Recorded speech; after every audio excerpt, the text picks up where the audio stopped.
তিনি অর্ধজাহানের খলিফা, তার সঙ্গে কোনো পুলিশ প্রোটেকশন নাই, কোনো গোয়েন্দা নাই, কোনো স্পেশাল ফোর্স নাই। একা একা খলিফাতুল মুসলিমিন অর্ধজাহানের খলিফা গভীর রজনীতে বের হয়ে জনপদের মধ্যে লুকে লুকে হাঁটতেছেন। এমন সময় একদিক থেকে একটা গানের আওয়াজ খলিফার কর্ণকুহরে বেজে উঠল। কে যেন গান গায়। খলিফা থমকে দাঁড়িয়ে গেলেন, শুনতেছেন কে গান গায়। এই জনপদে তো সম্পূর্ণরূপে অশ্লীল গান বাজনাকে নিষিদ্ধ করা হয়েছে। কার এত সাহস এই জনপদে গান গায়? খলিফাতুল মুসলিমিন আওয়াজটা কোন দিক থেকে আসছে এটা নিশানা করে ওই দিকে হাঁটতে লাগলেন। গভীর রাত, হেঁটে হেঁটে এক পর্যায়ে দেখেন একটা কুড়ি ঘর থেকে গানের আওয়াজ আসছিল। একটি মহিলার কণ্ঠে গানের আওয়াজ। একজন মহিলা স্বামীকে পাওয়ার জন্য যেই গান গায়, এইভাবে ভাষাগুলো রচনা করে গান গাচ্ছে। খলিফাতুল মুসলিমিন দরজার সামনে গিয়ে নক করলেন, কোনো আওয়াজ দেয় না। দরজায় বারবার নক করছেন, আওয়াজও দেয় না, দরজাও খুলে না। খলিফা নিজেই বিব্রতকর অবস্থায় পতিত হলেন। ঘরটির চতুর্পাশে ঘুরে ঘুরে দেখছেন কোন দিক দিয়ে এই ঘরের পিছনে প্রবেশ করা যায়। খলিফাতুল মুসলিমিন হযরত ওমর রাদিয়াল্লাহু তাআলা আনহু তিনি দেখলেন এই ঘরটি খেজুর পাতা দিয়ে বেড়া দেওয়ানো। একটা কিনারা টান মারলেন, ফাঁকা হয়ে গেল। খলিফাতুল মুসলিমিন ওই দিক দিয়ে ঘরের ভিতরে প্রবেশ করলেন। ঘরের ভিতরে প্রবেশ করে দেখেন একজন মহিলার সামনে প্রদীপ জ্বালানো, একটা চাদর মুড়ি দিয়া গুনগুন গুনগুন করে বিরহের গান গায়। পিছন দিক দিয়া খলিফাতুল মুসলিমিন তাকে চার্জ করলেন, এই মহিলা, এই জনপদের মধ্যে তোমার এত বড় সাহস, যেই জনপদে অশ্লীল গান বাজনা নিষিদ্ধ, তুমি এই জনপদের মধ্যে তাহাজ্জুদের সময় তুমি অশ্লীল গান বাজনায় লিপ্ত। এই মহিলা, তুমি যে গান গাচ্ছ তুমি কি জানো এর জন্য তোমার কি শাস্তি হতে পারে? মহিলাটি মাথা ঘুরিয়ে ফেললেন, খলিফার সামনাসামনি হয়ে ডাক দেয়া বললেন, ওরে যুবক শোনো, তোমাকে তো আমি চিনি না, তোমার নাম কি, তোমার বাড়ি কোথায়, তোমার পুরনো ঠিকানা আমি জানি না। এই আগন্তুক যুবক, শোনো শোনো, আমি না হয় এই গভীর রজনীতে গান গায়ে আমি ভুল করেছি, তুমি তো ভুল করেছ অনেক। আমার ঘরের ভিতরে প্রবেশ করেছ, আমার কাছে তুমি অনুমতি নাও নাই, এটা এক নাম্বার ভুল।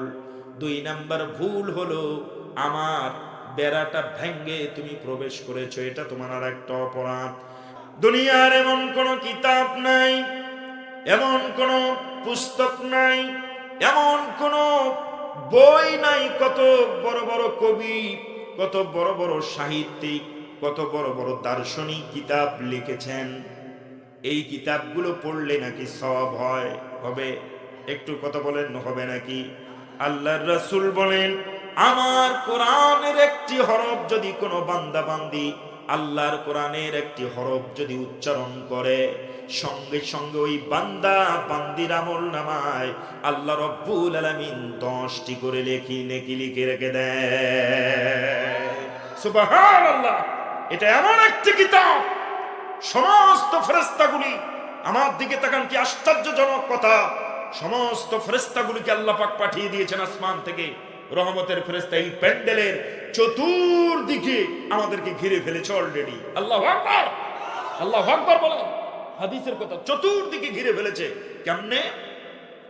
ফেরেশতাগুলি আসমান থেকে চলে এসেছেন, একটা ফেরেশতার কাঁধে আরেকজন ফেরেশতার কাঁধে আরেকজন ভর করে, এমনি করে একের পর একজনের কাঁধে আরেকজন করে ভর দিয়া আরশে আজিম পর্যন্ত দাঁড়িয়ে গেছে। রাসূল সাল্লাল্লাহু আলাইহি ওয়াসাল্লাম হাদিস শরীফের মধ্যে ঘোষণা করলেন, হাফাতুহুমুল মালাইকা, সমস্ত ফেরেশতাগুলি ওই জান্নাতের বাগানটাকে হাফাত ঘিরে ফেলেছে। সুবহানাল্লাহ, বুঝি বলা যাবে না? হাফাতুহুমুল মালাইকা ওয়া গাশিয়াতুহুমুর রাহমা, সমস্ত ফেরেশতাগুলি একের পর এক বিরতিহীন ভাবে প্রত্যেকটি বান্দা বান্দির আমলনামায় রহমত নাজিল করেছেন। ওয়া নাযালাত আলাইহিমুস সাকিনা, আল্লাহু আকবার, এবং সকলের আমলনামায় সাকিনা নাজিল করছেন। এমন একটি মহতি কোরআনের অনুষ্ঠানে আল্লাহ পাক রব্বুল আলামিন সকলকে কবুল করবেন না। সকলের ভাগ্যে, সকলের কিসমতে কোরআন শোনা জোটে না। এখনো পর্যন্ত, যতদূর পর্যন্ত কোরআনের আওয়াজ যায়, যারা এখনো পর্যন্ত এই মাহফিলে আসেন নাই, জলদি করে মাহফিলে চলে আসুন। চোখ মেরে ধৈর্যের সাথে কোরআন শুনুন। আল্লাহ রব্বুল আলামিন জিন্দেগীর গুনাহ মাফ করে দেবে, জান্নাতি মানুষে পরিণত করে দেবেন। জোরে কোন সুবহানাল্লাহ।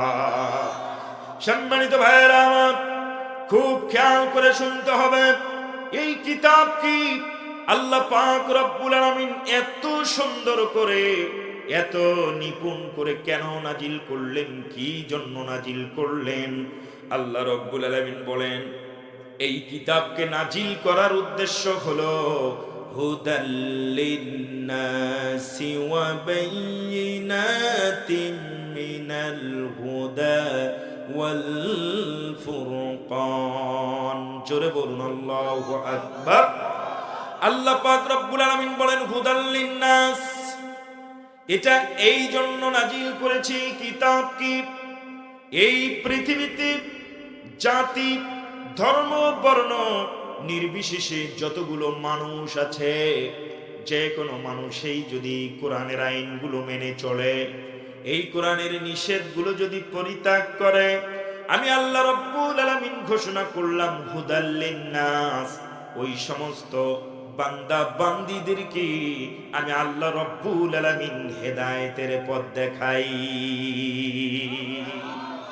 পৃথিবীতে এমন কোন কিতাব নাই, এই কিতাবটা পড়লে আপনি হেদায়েত হবেন।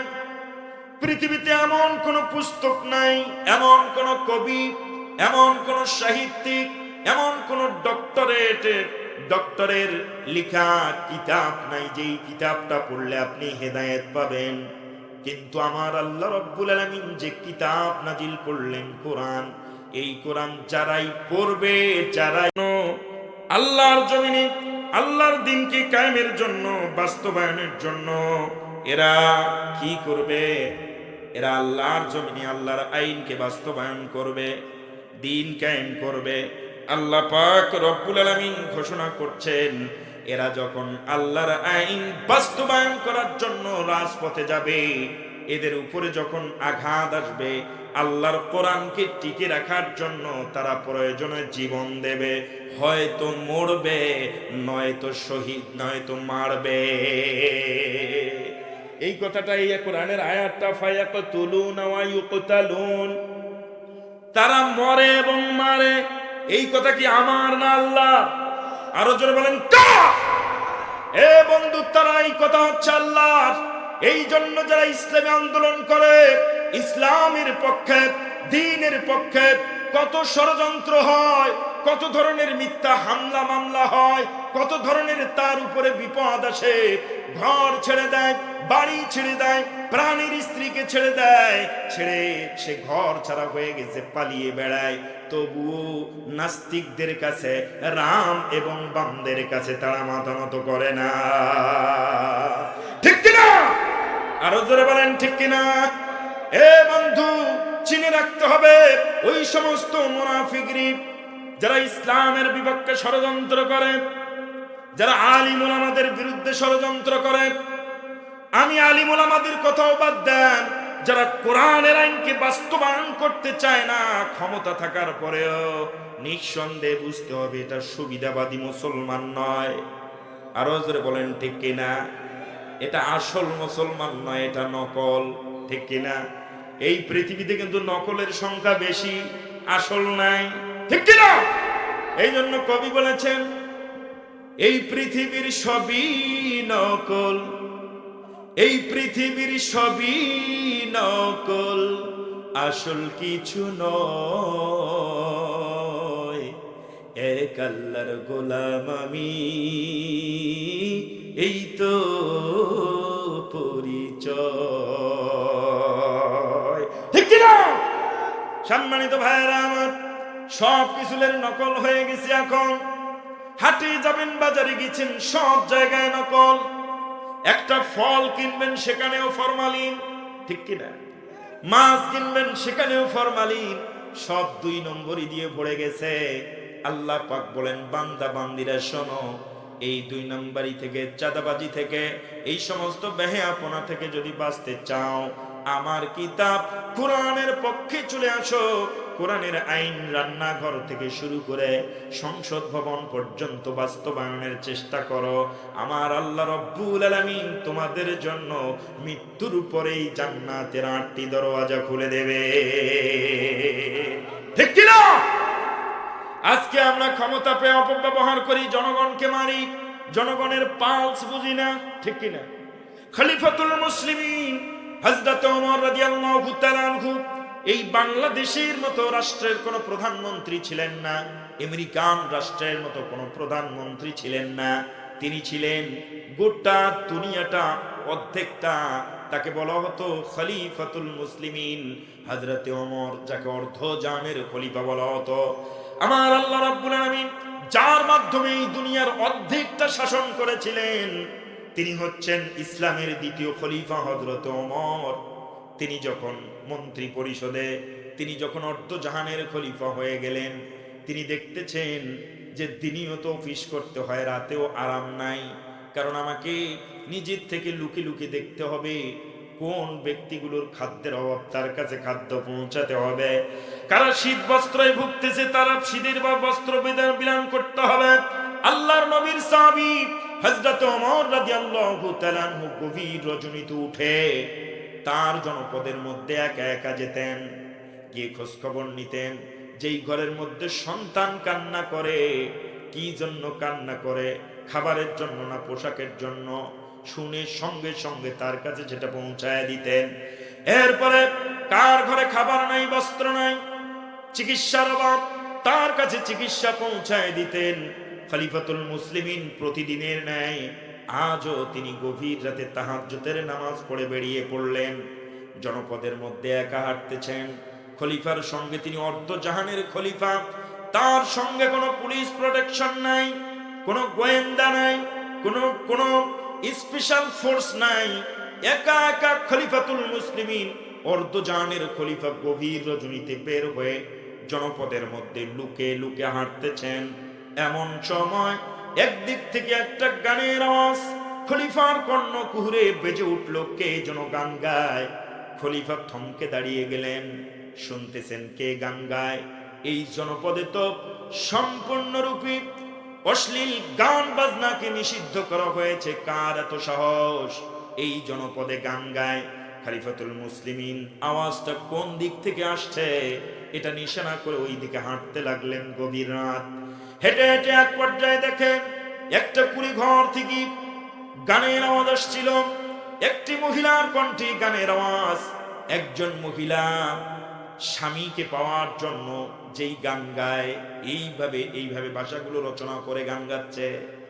খলিফাতুল মুসলিমিন দরজার সামনে গিয়ে নক করলেন, কোনো আওয়াজ দেয় না। দরজায় বারবার নক করছেন, আওয়াজও দেয় না, দরজাও খুলে না।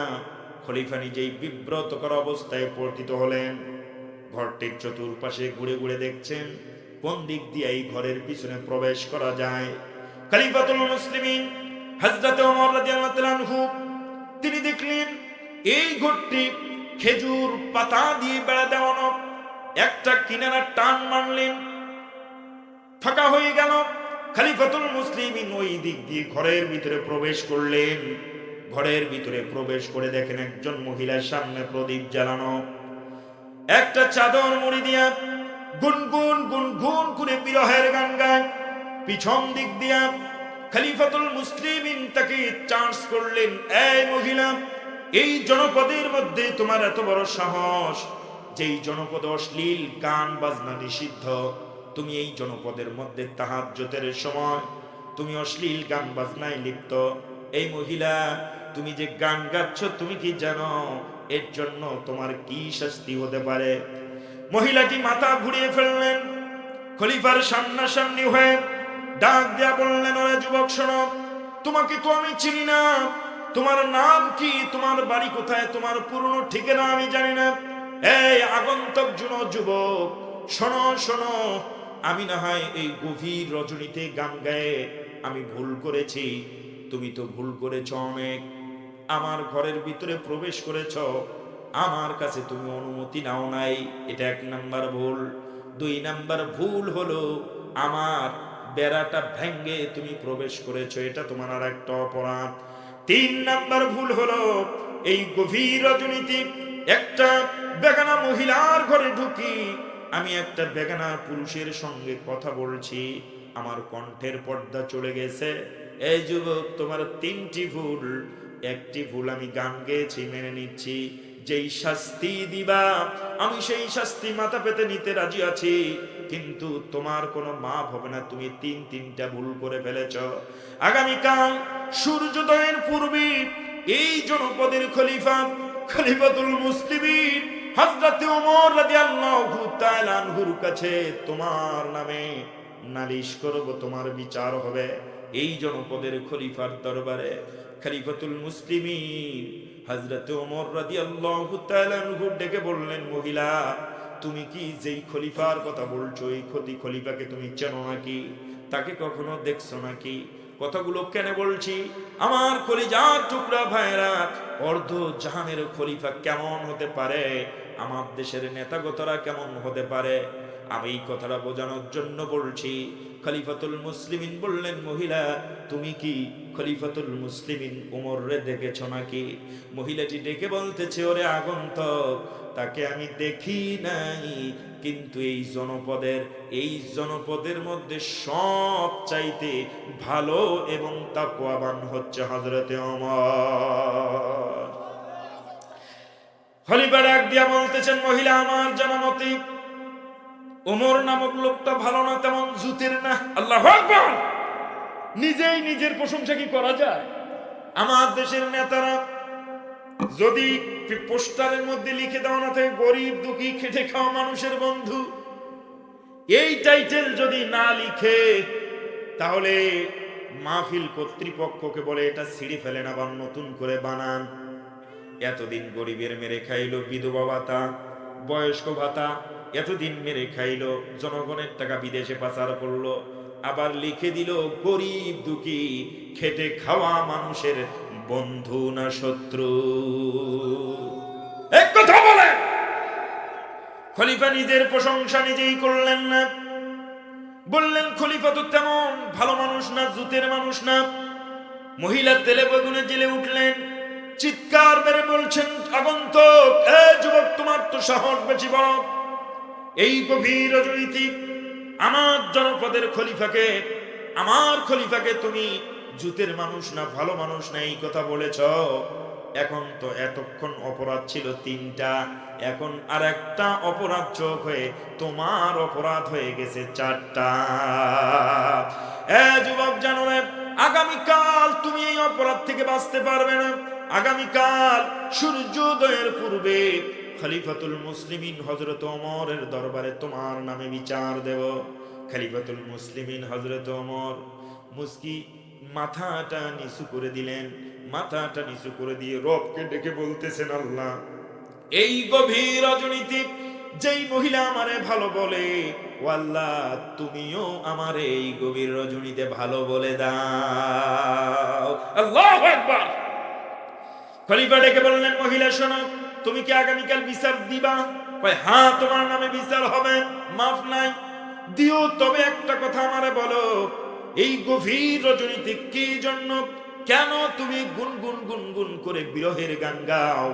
মা বোনেরা, কলিজার টুকরা পর্দা নিশিনা মা বোনেরা, গভীর মনোযোগ দিয়ে শুনতে হবে, আমার বাবাজিরা শুনতে হবে। সকলের জন্য, ইবরত হাসিলের জন্য, জ্ঞানের জন্য, হেদায়েতের জন্য এখানে কিছু আছে। খলিফাতুল মুসলিমিন যখন বললেন, কি জন্য গান গাও? মহিলাটি ডেকে বললেন, ওরে আগন্তক, এই জন্য গান গাই, আজ থেকে আমার বিবাহ হয়েছে 4 মাস। কয় মাস? 4 মাস হয়েছে। আমার স্বামীর সঙ্গে মাত্র 3 দিন 3 রাত সংসার করেছি। এর মধ্যে এই জনপদের খলিফা উমরের লোকজন এসে আমার স্বামীকে ধরে নিয়ে এই জনপদের সীমান্ত পাহারার দায়িত্ব প্রদান করেছে। কোথায় তাকে পাহারার দায়িত্ব দিয়েছি। 1 মাস চলে গেল, 2 মাস, 3 মাস অতিক্রম করে 4 মাস হতে লাগলো। এখনো পর্যন্ত আমার বৈধ স্বামীর খোঁজ খবর আমি পাই নাই, মরে গেছে নাকি বেঁচে আছে। আমি যখন গভীর রজনীতে তাহাজ্জুদের নামাজ পড়ার জন্য উজু করে যাই নামাজে দাঁড়িয়ে গিয়েছি, এমন সময় আমার বৈধ স্বামীর প্রেম আমার হৃদয়ের মধ্যে জাগরিত হয়েছে। আমি আমার বৈধ স্বামীকে পাওয়ার জন্য এই গভীর রজনীতে গুনগুন গুনগুন করে বিরহের গান গাচ্ছিলাম। খলিফা মাথা নিচু করে দিয়ে বলে, সর্বনাশ, যদি জানতে পারে এটাই খলিফা, তাহলে এতক্ষণ ভুল ছিল, অপরাধ ছিল 4টা, যোগ হবে আর একটা হবে কয়টা? হুজুর বলেন কয়টা? খলিফা কিছু বললেন না। খলিফাতুল মুসলিমিন হযরত ওমর আবার জিজ্ঞাসা করছেন, মহিলা বুঝতে পেরেছি, তবে কি আগামীকাল তুমি আমার নামে বিচার দিবা? আল্লাহু আকবার। খলিফা ডেকে বলছে, তুমি যাই করো না কেন, আগামীকাল তোমার বিচার খলিফার দরবারে হবে। খলিফাতুল মুসলিমিন বলেন, মহিলা তুমি বিচার দিও, তবে বলো, বলো তুমি বিচার দিও, তবে বলো যেই স্বামীর জন্য এই গভীর রাত পর্যন্ত তুমি কান্নাকাটি করছিলা, বিরহের গান গাচ্ছিলা, আগামীকাল সূর্যোদয়ের পূর্বে যদি তোমার স্বামীকে তোমার কাছে হাজির করে দেই, তবুও কি আমার নামে বিচার দিবা? মহিলাটি একটা মুস্কি হেসে দিলেন, বললেন, আগন্তুক, আগামীকাল সূর্যোদয় সকালবেলা না, তোমাকে সন্ধ্যা পর্যন্ত টাইম দিলাম, এর পর্যন্ত যদি তুমি আমার স্বামীকে তুমি হাজির করে দেবে। মহিলা মুস্কি হেসে দেওয়া মানে সব মামলা কি খালাস, কুল্লু খালাস, সব মামলা শেষ। খলিফাতুল মুসলিমিন গভীর রাত চলে গেলেন বাড়িতে, ফজরের সময় হয়ে গেল। স্ত্রীকে ডেকে বলছেন, স্ত্রী বলো তো, একটি বিবাহিতা মহিলা স্বামী ছাড়া কতদিন পর্যন্ত ঘরের মধ্যে একা একা থাকতে পারে, ধৈর্য ধারণ করতে পারে? খলিফাতুল মুসলিমিনের স্ত্রী ডেকে বললেন, আমার প্রাণের স্বামী, একটি বিবাহিতা মহিলা তার স্বামী ছাড়া কম পক্ষে 3 মাস ধৈর্য ধারণ করতে পারে। 3 মাস অতিক্রম হলে পরে সে ভুলভাল কাজ তার মাধ্যমে হয়ে যাবে, বেসামাল হয়ে যাবে। জোরে কোন আল্লাহু আকবার। কারণ আল্লাহ পাক রব্বুল আলামিন কুরআন আল কারীমের মধ্যে বলে দিয়েছেন, ফাইন তাল্লাকতুমুহুন্না ফালাতাতা কুরু, একজন তালাক প্রাপ্তা মহিলা সে ইদ্যত পালন করবে কয় মাস, স্বামী ছাড়া থাকবে কয় মাস। এই 3 মাসের পরে তার বিবাহের প্রয়োজন আছে, কারণ সে তালাক প্রাপ্ত স্বামীওয়ালা মহিলা কখনো স্বামী ছাড়া 3 মাসের অতিরিক্ত সময় থাকতে পারে না। কিন্তু দুঃখজনক হলে সত্য কথা, আমার দেশের যুবকেরা, আমার দেশের যুবতীরা খুঁজে বিদেশি জামাই, আমার দেশের যুবকেরা শ্বশুরের কাছে 10 লক্ষ টাকা নিয়া লন্ডনের টিকিট কেটে শ্বশুরের মেয়েকে বিয়ে করে 3 দিন ঘর সংসার করে 5 বছর লন্ডনে, 10 বছর লন্ডনে, 10 বছর পর লন্ডন থেকে বাড়ি এসে দেখে বাড়িতে বউও নাই, যেই বউয়ের কাছে কোটি কোটি টাকা পাঠিয়েছে ওই টাকাও নাই। ঠিক কি না? আছে না নাই? হ্যাঁ, আজকে আমার দেশের যুবকেরা বিদেশে যে কি পাইল, সিঙ্গাপুর, লন্ডন, আমেরিকা, ঠিক কি না? সম্পূর্ণ হারাম। স্ত্রীর হক এমন একটা জিনিস, স্ত্রীকে রেখে সর্বোচ্চ আপনি 3 মাস থাকতে পারেন, এর বেশি, আরো জোরে বলেন, এর বেশি। বছরের পর বছর চলে যাচ্ছে, স্ত্রীর হক আদায় হচ্ছে না। আপনি স্ত্রীরে অ্যান্ড্রয়েড সেট কিনে দিয়েছেন, মাঝে মাঝে কাজের ফাঁকে স্ত্রীর সঙ্গে একটু দেখা সাক্ষাৎ কথাবার্তা বললেন, কিন্তু আপনার স্ত্রী ওই সুযোগে আর এক বেটার লোকে চ্যাটিং করে, ডেটিং করে শেষ পর্যন্ত আপনার টাকা নিয়ে ভাগে। কথা বলেন ঠিক না? যা তোর বাড়ি দিয়ে তুই বাড়ি খা, তোর টাকা দিয়ে তুই থাক, আমি চললাম বল্টুর সঙ্গে, ঠিক কিনা? স্ত্রীর হক আদায় করতে হবে। আজকে আমরা কি হলাম? বিদেশে কি আছে? টাকা আছে অনেক, কিন্তু আপনার স্ত্রীকে হারালেন, আপনার স্ত্রীর চরিত্র চলে গেল। আপনি স্ত্রী ছাড়া সেখানে বিভিন্ন ধরনের অপকর্মে আপনি লিপ্ত, ঈমান বিক্রি করে দিলেন, ঠিক কিনা? খলিফাতুল মুসলিমিন, এ আমার কলিজার টুকরা মা বোনেরা, আজকে আমার দেশের মেয়ের মায়েরা খালি দেখে কাঁচা টাকা যেই জামাই ইনকাম করে ওই জামাইয়ের সঙ্গে ওই যুবকের সঙ্গে বিবাহ দিতে চায়, ঠিক কিনা? ছেলে সৎ, নামাজি, মুত্তাকি, আল্লাহওয়ালা, কিন্তু চাকরি নাই, এটা ভাদাই মেয়েটারে দেওয়া যাবে না, ঠিক কিনা? কি আছে না এরকম? এটা ভাদাই মেয়েটারে দেওয়া যাবে না। এ মা, রিজিকের মালিক কে? আরো জোরে বলেন কে? টাকার দাম বেশি না ঈমানের দাম বেশি? টাকার দাম বেশি না তাকওয়ার দাম বেশি? আজকে তাকওয়াওয়ালা ছেলেগুলো লাঞ্ছিত, পরহেজগার, মুত্তাকি, কত আল্লাহওয়ালা যুবক কর্ম নাই, আর যেই যুবকটা ঘুষ দিয়া চাকরি নিল এইটাই হলো বেস্ট জামাই, ঠিক কিনা? যেই ছেলে ঘুষ দিতে পারে সে কি ভালো নাকি? এ কথা বলেন না কেন? যে ভালো তাকওয়াবান, ঘুষ দেও না নেও, ঘুষ দেবেও না নেবেও না, এরকম অসংখ্য তাকওয়াবান আল্লাহওয়ালা যুবক এখনো আছে না নাই? আরো জোরে বলেন আছে না নাই? একদিকে গোটা পৃথিবী তুলে দেবেন, আরেকদিকে তাকওয়াবানদের তাকওয়া তুলে দেবেন। গোটা পৃথিবীর চাইতে একজন যুবক যুবতীর তাকওয়া আল্লাহর কাছে বেশি দামি হয়ে যায়। আল্লাহু আকবার বলেন। আর আজকে আমরা তাকওয়ার পিছনে ছুটি না টাকার পিছনে? আহারে, দেখে যে ডিসি অফিসে চাকরি করে নাকি এসপি অফিসে, মেয়ের মা খুশি হয়ে বলছে খুব ভালো জামাই, কি ঠিক কিনা? কিন্তু এটা তো ভালো জামাই না, এটা 2 নম্বর।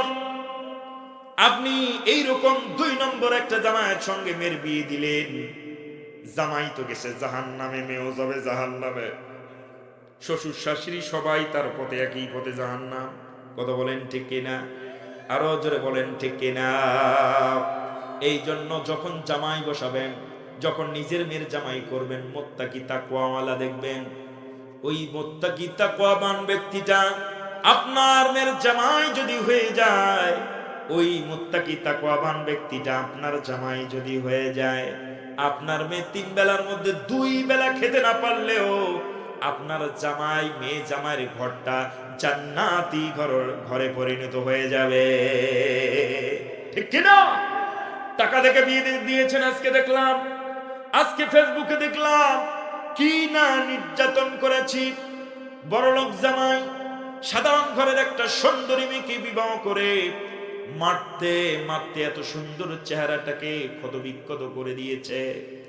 নাক দিয়ে রক্ত ঝরে, মুখ দিয়ে রক্ত পড়ে, কান দিয়ে রক্ত পড়ে, গোটা শরীরটা নরপিচাসের মতো মারতে মারতে গোটা শরীরটা ক্ষতবিক্ষত করে দিয়েছে। যারা স্ত্রী মারে এর চাইতে কাপুরুষ আর নাই। কথা বলেন ঠিক কিনা? এটা সুপুরুষ না, এটা কি কাপুরুষ। স্ত্রী কথা শুনবে না, তারে তালাকের বিধান আছে, সিস্টেম ওয়াইজি তালাক দাও, তারে সরায় দাও, কিন্তু স্ত্রীকে মারা যাবে? কথা বলেন না কেন? কথা বলেন না কেন? মারা যাবে না। মারার বিধান আছে, যেই মারার বিধান আছে এই মার দিয়ে মায়ের হবে না, ঠিক কিনা? যে ভালো মারলেও কি, না মারলেও কি একই, মারা যাবে না। মারবেন না, আদর করবেন।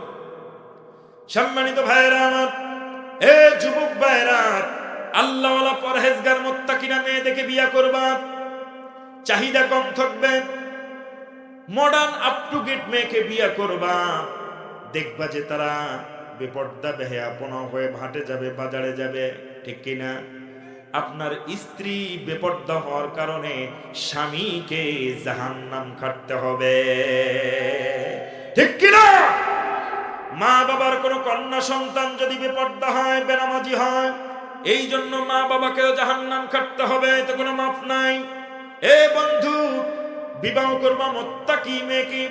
মা বোনেরা, আমার যুবতী বোনেরা, মুত্তাকি ছেলেকে বিবাহ করবেন, ঘরটাকে সুন্দর করবেন, শ্বশুর শাশুড়িকে আদর করবেন, নিজের মা বাবারকে আদর স্নেহ করবেন।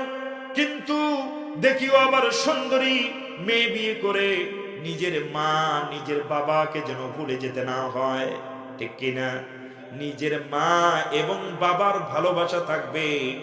এই দুনিয়ায় যত মানুষ আছে, আল্লাহর পরে রাসূল, রাসূলের পরে মা বাবা, তারপর বাকিগুলো, কথা বলেন ঠিক কিনা?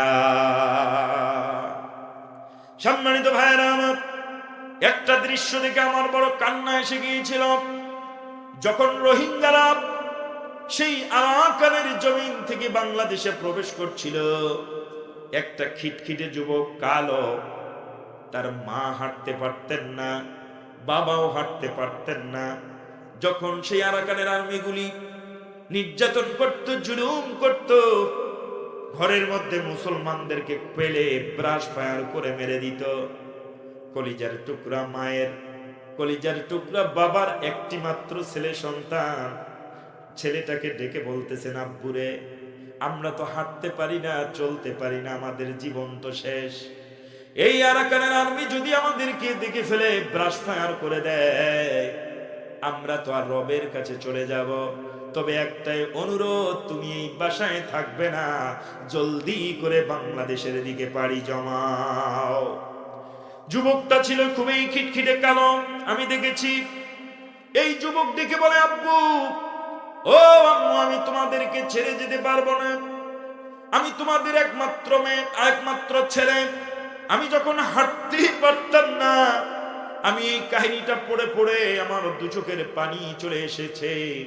এই যুবকটা কোনো হুজুর নয়, কোনো আলেম নয়, একজন সাধারণ যুবক বলছেন, মা, এই কথা বলছো কেন? আমি যখন হাঁটতে পারি নাই, আমি যখন তোমার কোলে কতবার প্রস্রাব করে দিয়েছিলাম, কতবার পায়খানা করে দিয়েছিলাম, তবু তো তুমি বিরক্ত হয়ে আমাকে কখনো ছেড়ে যাও নাই। ও মা, আজকে বাবাও হাঁটতে পারে না, মাও হাঁটতে পারে না, আমার এই কথা মনে পড়ে গেছে। আমি তো সুস্থ সবল মানুষ, দুইটা বড় বড় বাঁশ দিয়ে তৈরি করা, কি বলে এগুলো, পাসি,